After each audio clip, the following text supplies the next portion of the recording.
This is EdQty, a gateway to limitless learning. So it is a learning companion trying to make learning personal, accessible, and inclusive across learning disabilities such as ADHD, dyslexia, memory disorders, and going beyond that to be more inclusive of different social groups, such as international students who are navigating college in a multicultural learning environment as they try to overcome language barriers in these situations. So we provide a learning platform to interact with your own learning material and ask any other questions that you might have, and just help you learn and understand in the way that you prefer. So here is the data lake where you can upload any learning material that you might have. It could be a PDF, it could be an image, it could be a YouTube video, it could be your own lecture video that you want to upload the entire file. It could be any text files, or you could also take some notes. So this personalized database, this personalized learning database is maintained through MongoDB. Upload these files into the cloud database on Atlas, and then we also maintain a personalized context by maintaining the chart history on MongoDB as well. One of these files. This is a 500-page book. It's on robotics. Just looking at something this big, it could be overwhelming by itself. And for someone with like ADHD, they're not going to have the patience to just look through all of that. And it would help to have something more concise and accurate when you want answers for just like something specific. So let's say the main feature that we offer is being able to interact with your learning content. So if you want to know what a comment fill is, you can just ask that. The LLM that we use is Llama 3.2, locally using Ollama.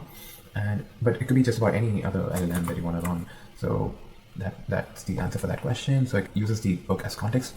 If it's a large database, we also use RAG to retrieve the content that we need to answer this question using Pinecone as vector DB. So let's say we also want to ask how are random pages different from extended pages?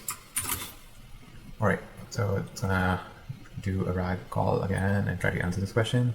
Ooh, that is fast. Yeah. So yeah, we're able to interact with the material that we want, giving us like specific information on the exact questions that we have from the content that we provide. And we're also able to provide some quick actions like summarize this, translate this into your own language, preferred language. If it's a video, you can also go to the video section. You can either upload your own lecture video, which could be like a 3-hour long video, and it could also be a YouTube URL. So we're able to visualize this video on the UI itself and then interact with that as we learn. Being able to summarize a long video could help. Being able to translate that to your own language, the transcript.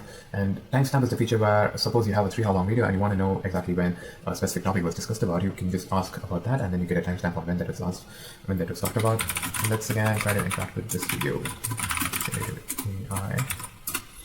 So you're able to play the video here, ask any questions, and generating a caption for this video. So suppose you have a lecture video that you want to have captions in your own language, you could also do that, or even in English, or just about any personalized language. Llama 3.2 is also multilingual to be able to generate. Oh, we can also just try that. Let's try to translate this transcript into our language. Right now it's in Chinese. See, all right, so we get that. So we can also generate captions in your own language and use that with the video.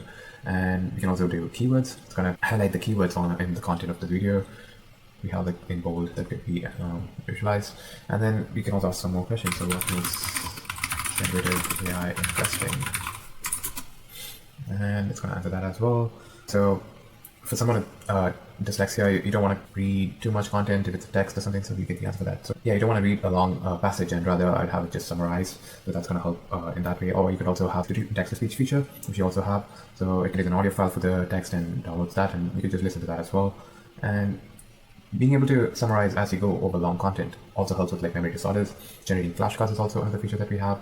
So all of this is trying to be more inclusive of more learning disabilities and social groups is what we have tried to do here. And this could also translate to social situations, such as when you're at a new restaurant and you're not familiar with the cuisine and you want to know what the different items are made of or what they actually are. So you could just take a picture of the menu and also ask questions about it, get more personalized, relatable items that you could relate with and know, just understand what they are. So that's one example, and potential inclusions could also be curating some topics just to make curiosity. So that could be like a curiosity section where you get to explore new ideas and just read more. And adding more visualizations and animations could also help people with like ADHD and dyslexia.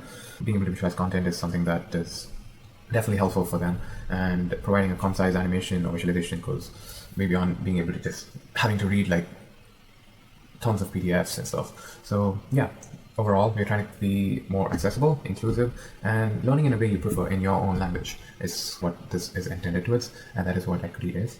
All right, thank you.